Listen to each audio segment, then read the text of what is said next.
Welcome to episode 8 of All for Geek. Today on the show, we're going to talk about Star Trek Online, the MMORPG. Today on the show, we have a host, me, and a co-host, or another host. I prefer co-host. Co-host, Steve Mulligan. Hello, everybody. Steve, do you have anything you'd like to promote today? No, nothing. Everything sucks. Nothing is cool. Everythingsucks.com. I wonder nothing if that exists. So today we're going to talk about Star Trek Online. I have previously played, was really into trying out Knights of the Old Republic. Old Republic. And then Steve told me about Star Trek Online, and I decided to try it out because it's free to play. Steve, could you give an overview of Star Trek Online? It's like any other MMO you've played. You have to level up. You grind all the way to level 50, I think, is the current level cap. And it's set in the Star Trek universe. I believe it's something like 80 years after Voyager is when it takes place.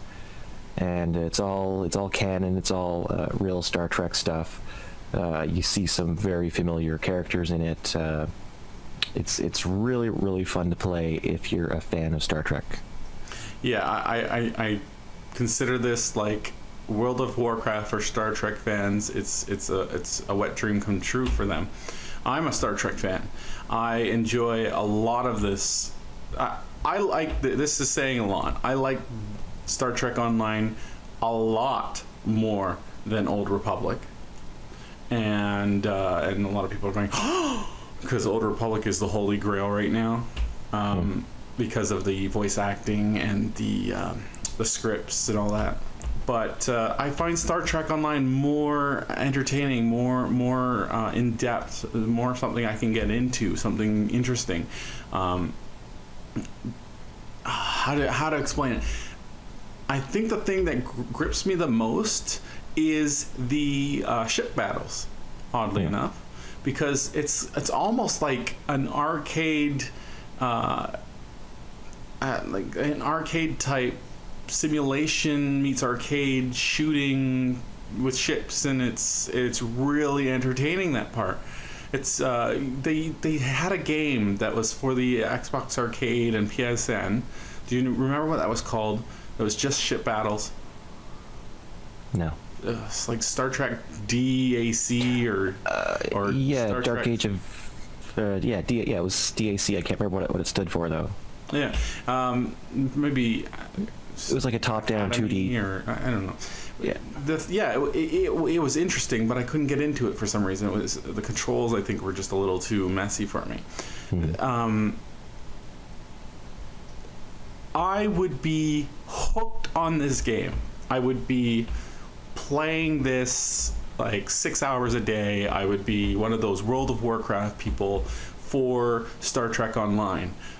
If, and only if, the controls were more, like you could choose to use a controller. You can. But that's what? Just go to your settings and you can set up a Xbox controller. I'm pretty sure you've got one of those lying around, right? Yes. Yeah, you can play with your gamepad, no problem. A lot of people in the game swear by it. It's the only way they'll play is with the gamepad. From what I heard, you have to download like a Pinnacle settings for the controller, so it automatically maps buttons to the controller. It's not built in.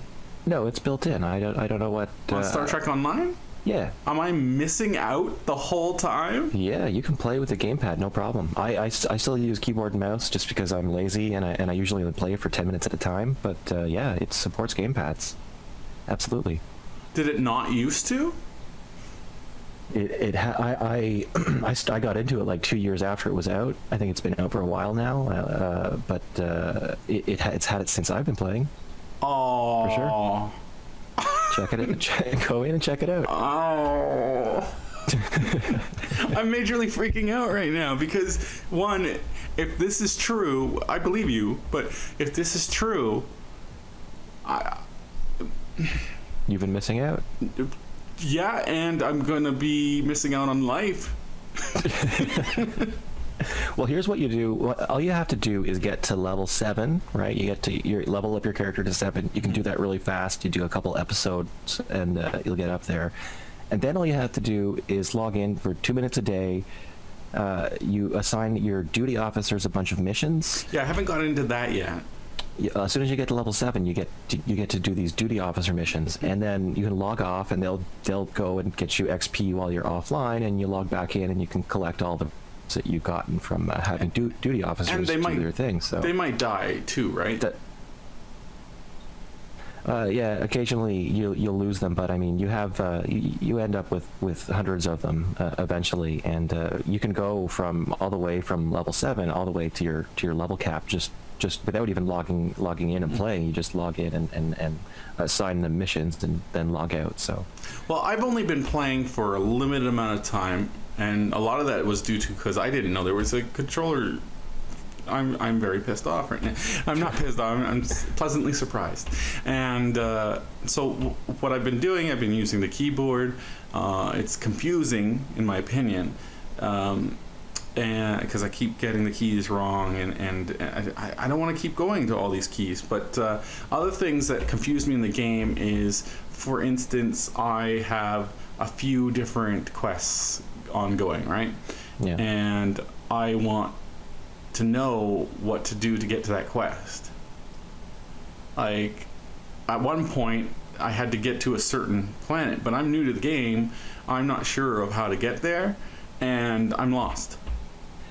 Yeah, they don't have a very good breadcrumb system where you can find your way. You kind of have to read the mission description very carefully, and then find out which sector you're supposed to go to. And then you have to get there yourself, and then you have to, once you're there, then you have to find the planet on the map and get there again yourself. So it's yeah, because I know video games, and the fact of the matter is, if I got lost, a lot of those casual players are going to get lost until, like, I had to figure it out that you had to find the sector, and then when you're trying, or sector or planet, when you're trying to find the planet, it sometimes gets obstructed by other ships and other planets that you can't see. Like, let me turn some of this off, or let me just be able to give me a sidebar that says, okay, your next thing you have to do is go to this planet. Would you like to go straight there? Yeah. The later in the game, once you get some credits, you can transwarp to any mission location. It just costs a few credits to get there. There was also, adding to the confusion, I went to, they have events sometimes, or almost every day they have like a certain event that happens where you can go and get something, or get some kind of prize for helping out, or go attack the board together, either PvP or co-op or whatever. I went to Starfleet Academy, where this thing was supposed to be happening, and I did not know where to go. It said, go to Starfleet Academy, go to this area. I don't know where this area is, and there's nothing telling me where this area is. I looked at the map, it doesn't tell me where this area is. It doesn't even have a pinpoint of where I'm supposed to be walking to. Yeah, it can be when you go to Starfleet Academy, it can be unfamiliar at first, but once you've been there a few times, you realize that everything kind of takes place in the same part of that map. So that's just a matter of getting used to it. I just felt like a complete moron, and the controller thing doesn't help. Let me see. There's a lot to take in, especially if you're not into Star Trek. If you're a fan coming in just to try the game, and you don't know anything about Star Trek, you're going to be lost. Yeah. You're going to be learning a lot of things, which is okay if you're willing to learn it, but it's a lot to learn. Yeah. I think one of the complaints that I hear a lot from it is there's really no end game when you compare it to something like World of Warcraft, where you get these 60-player raids together and you go in to fight a boss. They don't really have the same thing in Star Trek Online yet. I'm sure they're gonna work on that. Yeah, but, I want to be part of a fleet of cruisers and go have a big epic space battle. That'd be really fun. I think the most they have is a 20-player fleet action where you can get 20 people together and go fight the Borg. But 20's not enough. You really want, 60 players in there, all in voice. That's where when it gets really fun. And I have to say, like, when it comes to anything in this game, the best, most entertaining and action-packed thing to do are the space battles. I love it. When I was in I'm in my early levels, so this might take you back, but one of the first space battle things to do is go after the Borg. Like, it's a little grinding thing that you can keep doing if you want, but it's really entertaining to just keep going after Borg ships and just grind.